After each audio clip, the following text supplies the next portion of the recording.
ஆஸ்திரேலியாவிலேருந்து வந்த எலுமிச்சம்பழம் எவ்வளோ பெருசு இருக்குது பாருங்கள். என் கை சைஸ் இருக்குது. எல்லாமே பெருசு பெருசாக தான் இருக்கும். பழங்கள் காய்கள் எல்லாம் ரொம்ப செழிப்பாக இருக்கும்.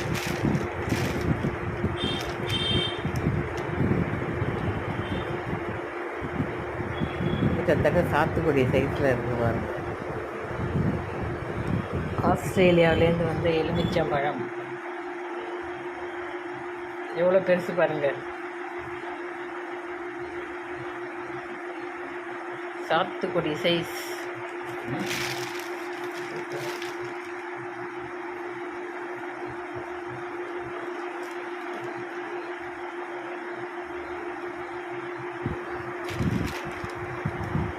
வணக்கம்.